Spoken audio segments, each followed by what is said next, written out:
Israel lives! Israel lives!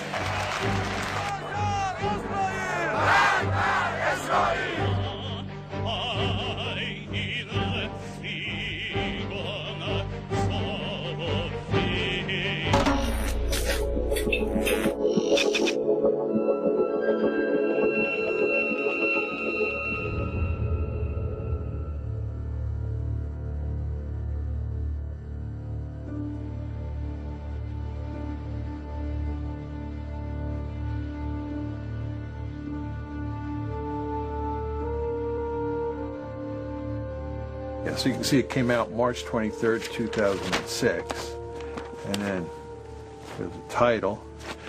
I believe that the Harvard version has been downloaded over 350,000 times. Well, the United States supports Israel in a variety of ways. We give them all sorts of military and economic support, roughly $3 billion a year. Israel, despite the fact it is a relatively rich country, receives more foreign aid than any other country in the world. We veto resolutions in the United Nations all the time that are critical of Israel. Ceux qui sont contre, 14 voix pour, une voix contre. Le projet de résolution n'est pas adopté par suite du vote négatif d'un membre permanent du Conseil. Those against? Those against? Ceux qui sont contre. And the United States is actually talking about using military force against Iran. Now the question is, why is the United States so deeply concerned about Iran acquiring nuclear weapons? The reason it is that big a deal at this point in time is because of pressure from the lobby.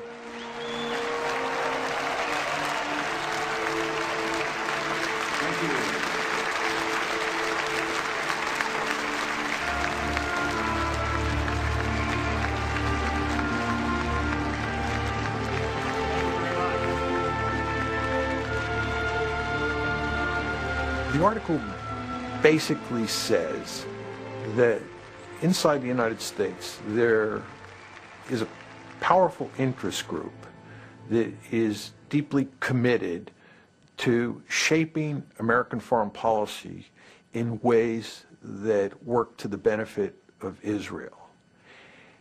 And second, the article argues that the policies that the United States ends up pursuing in the Middle East because of the lobby's force in the decision-making process are not in the American national interest. Troops out now! Stop the war!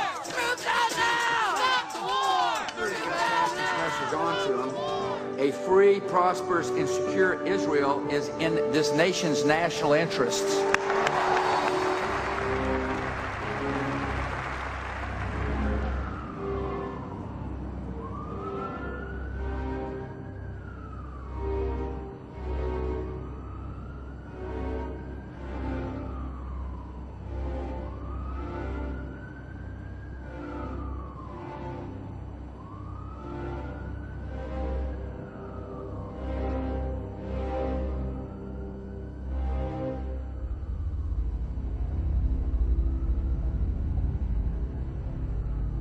The scholarship is appalling in this piece.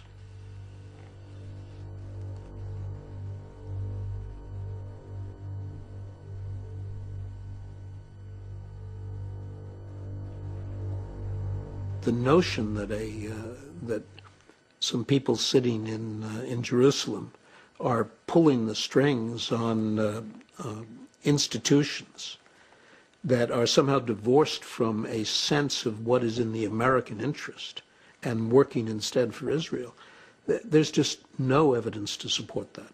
I'm really surprised that they didn't seek to protect their reputations by doing really watertight, rigorous research that they could defend.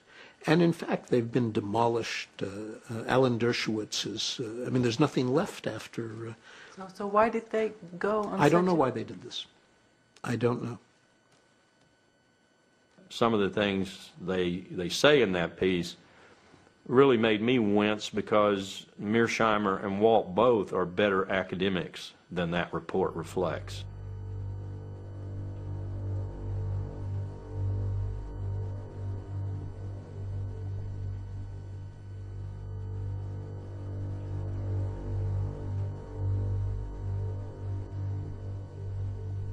But it does shed some light on a number of aspects, the most important of which is that we don't debate this issue in America.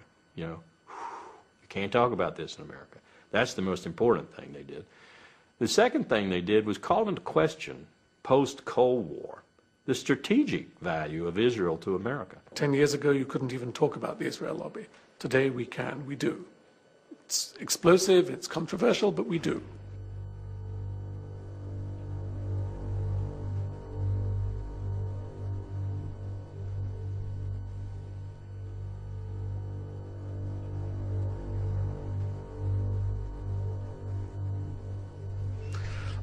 I wrote an article for the New York Times at the time of the Mearsheimer-Walt essay came out, in which an op-ed, and they asked me for this when I said you should have written about the Mearsheimer-Walt. They had not said anything, and they agreed, which was already a change, but they insisted that somewhere in the article I identify myself as a Jew, because this would give them protection.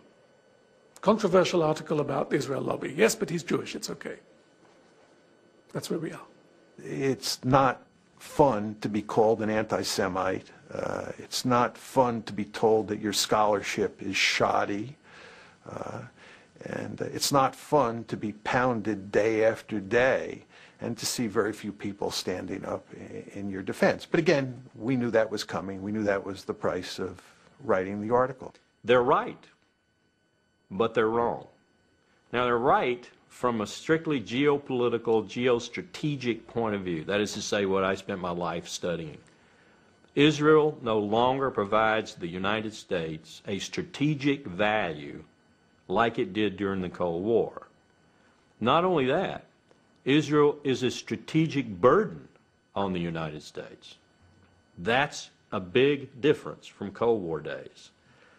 At the same time, the fuller, more comprehensive strategist in me says that doesn't matter, because the connections between America and Israel are so great and so strong that geostrategy, political strategy, whatever you want, grand strategy, is of no consequence here.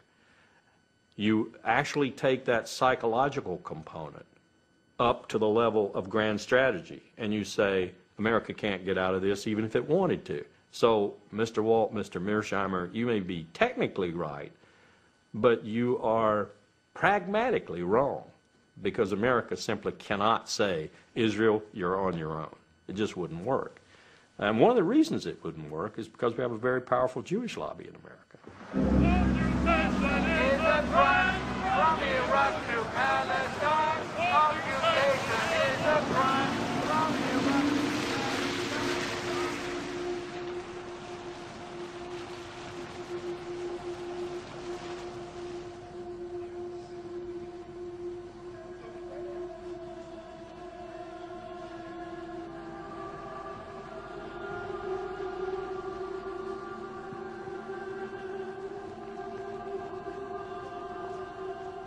There's a new day in America between Christians and Jews. We don't agree on everything, but we agree on this, that we are going to be together, inseparable, in the defense of Israel and the Jewish people.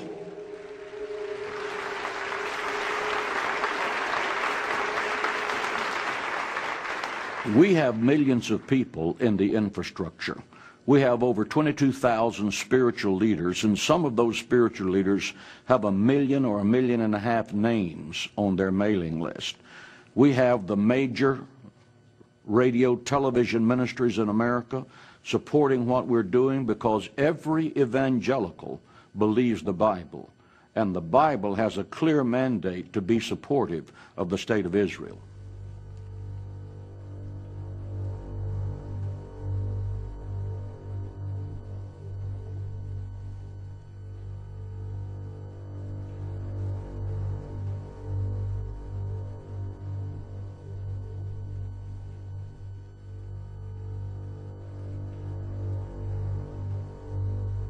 Again, there's a new Hitler, and he's the president of Iran, and he intends to build nuclear weapons, and his brazen declarations against the Jews in America have been carried on the front pages of America's newspapers. Ladies and gentlemen, we must demonstrate courage. We must demonstrate intellectual honesty. We must demonstrate the willingness to stand up and to speak out. We must act now to stop Iran before the maniacal dream of exterminating the Jewish people becomes a nuclear holocaust. And I am hopeful that the American government will have the courage to help Israel in its day of adversity against tyrants.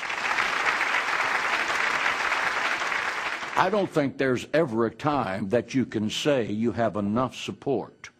I think that our objective is to always let our elected officials know that, A, we do support Israel, and that if anyone comes against Israel in a malicious way, we would do everything in our power to see that that was their last term in office.